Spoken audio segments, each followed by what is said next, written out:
Alright, back for another beer review, and today I'll be reviewing yet another beer from the HOMES Brewery, and they are out of Ann Arbor, Michigan, and this is their Deep Depths, and this is the prickly pear, lemongrass, a raspberry, a mango, and plum variant. So they're calling this one a fruited sour that is blended with the aforementioned ingredients. It comes in at 6.5% alcohol by volume. No IBUs listed. Time of review.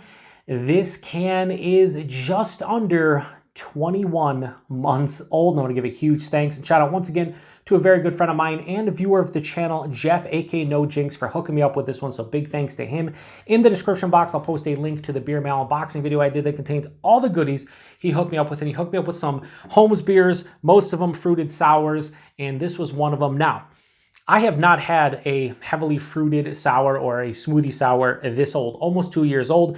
Jeff said that, a lot of these will hold up. I've had some heavily fruited sours, probably about a year old, that held up quite well. But when you have a lot of, these are basically Kettle sours that is blended with a bunch of fruit puree and other ingredients. So who knows if they'll hold up? I think they will. And I am here to find out if they did. But I also will say this kind of blend, prickly pear, lemongrass, and plum, you don't typically see those three in heavily fruited sours. At least I don't. Yeah, raspberry, mango, sure. Anyway, this has been in my fridge upside down to try to make sure that, a lot of these, separate. So I pretty much store these upside down. So anyway, let's give it a pour here. That is looking like a smoothie for sure. I don't want to get a huge head here. I got this glass so I can get most of it in here, but sometimes these flow over if you pour them very aggressively, so I don't want to do that. So yeah, that's pouring out, again, like a smoothie.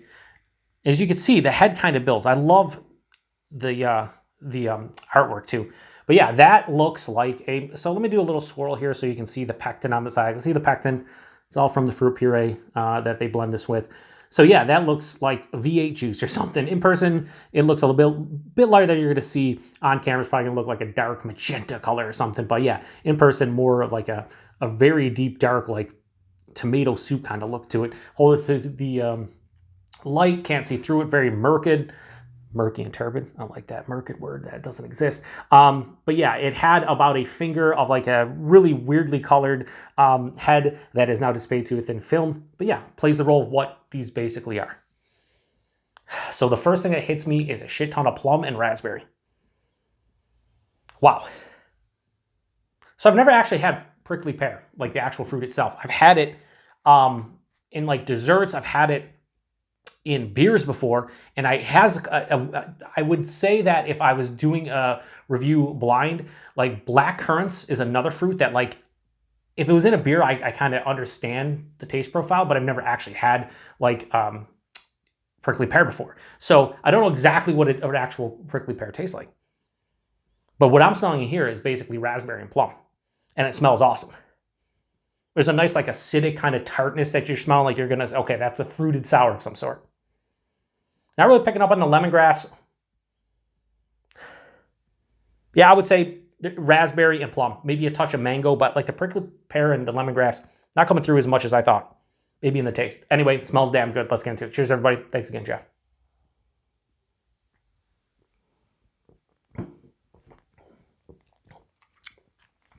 Oh. So, wow. So this is the issue I know a lot of people have with a lot of these, myself included. A lot of times they're too sweet. There's not enough of a tartness or even a sourness to break up the monotony of all the, fruit puree. Sometimes you want a little bit of acidity, not a lot where you're going to get heartburn or like acid reflux and we're really going to kill you after taking, 3 or 4 sips or even drinking the entire thing. And this one, I can say, you can tell there's a fruited sour underneath this.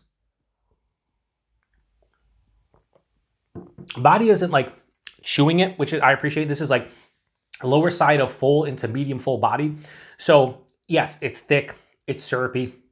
It has a viscosity that these do have because of the puree, but it's not overblown. It's not too much. It's not just like an actual smoothie or a slushy or something like that. And I appreciate it. The mouthfeel, while it's smooth and creamy, it has a good carbonation. I would say approaching moderate carbonation on the palate.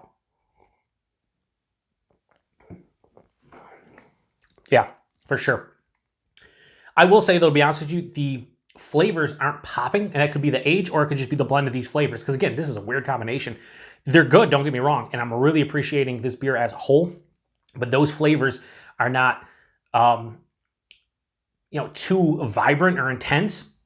But I think I'd like that in something like this. The first thing I get from the palate is raspberry. Like, I get a lot of raspberry out of this, and it's sweet, seedy raspberry, a little bit of tart mixed in as well. As it passes through, it gets some plum, it gets some mango. I am getting something distinctive that I think is the prickly pear, and yeah, something that is, I don't know.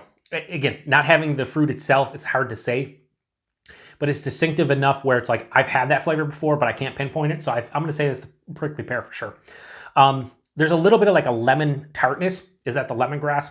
Could be. Good. I'm not really getting lemongrass per se, like to its C.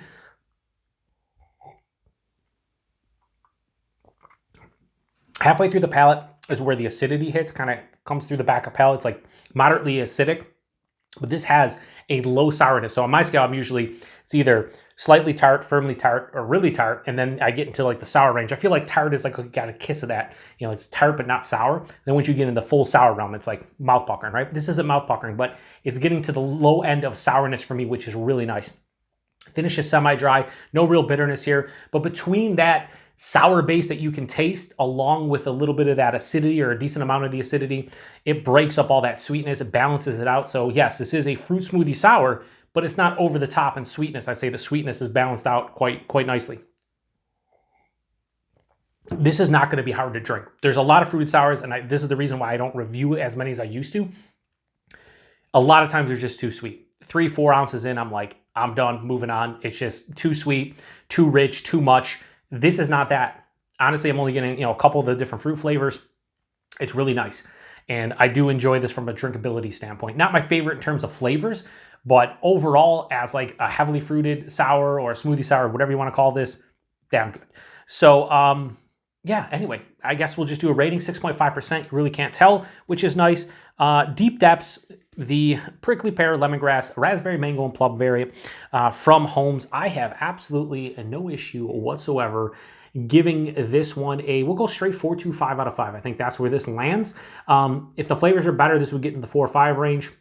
I think without that sourness and without the acidity to this one, I think this would probably be like a 4 out of 5, maybe a high 4 out of 5, but I really like what it brings to the table and let you know, hey, this is an actual beer. Because what's the problem a lot of folks have, including myself with these, sometimes they don't taste like beer. Does this necessarily taste like beer? No, but it tastes like a sour beer to some degree for me. So, and that's a rarity. Despite these are all fruited sour, smoothie sour, whatever, a lot of times that sour base style just gets lost. It didn't here. So price point, availability, pretty sure these are available only at Homes Brewery only. And I think 4 packs of this, I looked on their Instagram, there's $25 4-pack. It's the going rate. You go to Mortalis in New York State or Froth for their liquid lollipop. Mortalis is Hydra. It's going to be the same thing, $25 4-pack. I haven't seen prices much higher than that anywhere. Sometimes in bottle shops, when they get distro, some of these are $7, $8 a can, $30 a 4-pack, or if you're 450 North, you charge $40 a 4-pack. Either way you look at it, $25 4-pack, bit pricey, but it's kind of the going rate, so I don't know. I wish these were more in like the $18, $20 realm, but what are you going to do? Anyway, if you've had this one before or anything within their Deep Depth series, let me know. This is the first one I had within this actual series, not the first fruited sour I've had from Homes. Huge thanks to Jeff for this beer. I have a couple more from Homes, probably another half dozen that I'll be reviewing. All of them are fruited sours. Probably going to review like one a week, so I'm not drinking them all the time.